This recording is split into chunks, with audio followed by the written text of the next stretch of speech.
சீமா யார்கிட்ட என்ன பேசுறான், எங்க எச்சியை துப்புறான், எங்க இறங்கி ஓரத்தில் நின்று ஒண்ணு கடிக்கிறான், உன் வேலை.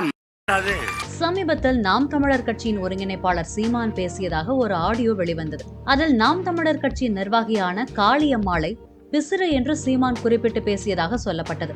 சிலர் இது சீமானின் பேச்சு கிடையாது என்று கடுமையாக பதில்வாதம் வைத்தனர். இப்படிப்பட்ட நிலையில்தான் காளியம்மாவை அநாகரிகமாக பேசியது பற்றி வெளியான ஆடியோக்களுக்கு நாம் தமிழர் கட்சியின் ஒருங்கிணைப்பாளர் சீமான் விளக்கம் அளித்திருக்கிறார்.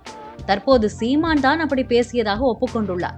பொதுக்கூட்டம் ஒன்றில் பேசிய சீமான் திடீரென இந்த வெண்ணைகளுக்கு காளியம்மாள் மீது பாசம் என்றும், நாங்க பிசிறுன்னு சொல்லுவோம், கொசுறுன்னு சொல்லுவோம், உங்களுக்கு என்ன பிரச்சனை என்று காட்டமாக பதிலளித்துள்ளார். நான் அவளை எப்படி கூப்பிட்டால் என்ன என்றும் சீமான் கேட்டுள்ளார்.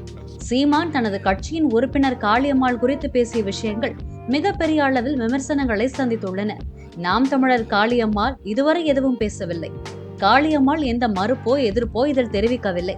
பொதுவாக கடுமையான விமர்சனங்களுக்கு அதே பாணியில் பதிலடி தரும் காளியம்மாள் இந்த முறை அமைதியாக உள்ளார்.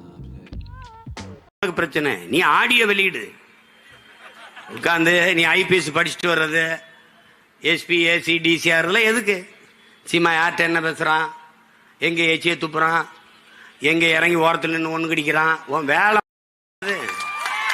மயிராடா திடீர்னு இந்த வெண்ணைகளுக்கு காளியம்மா மேல அப்படியே பாசம். ஏன்டா புடுங்கியல அவ போட்டிட்டால மயிலாடுதுறையில போய் நின்று இந்த எழுதி காளியம்மா காளியம்மான்னு வேலை செஞ்சு ஜெயிக்க வச்சிருக்க வேண்டியதானே?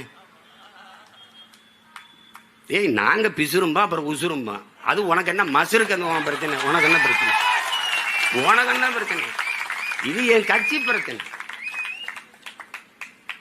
பெத்த தாயில சும்மாருமா வாய் மூடிட்டு பேசாம இருக்க மாட்டியா அப்படிங்கிறான். ஆத்தால பெண் பேச்சே கேட்காதனால தானே இந்த வேலையை செஞ்சுக்கிட்டு இருக்கேன். இல்லைன்னா மிட்டு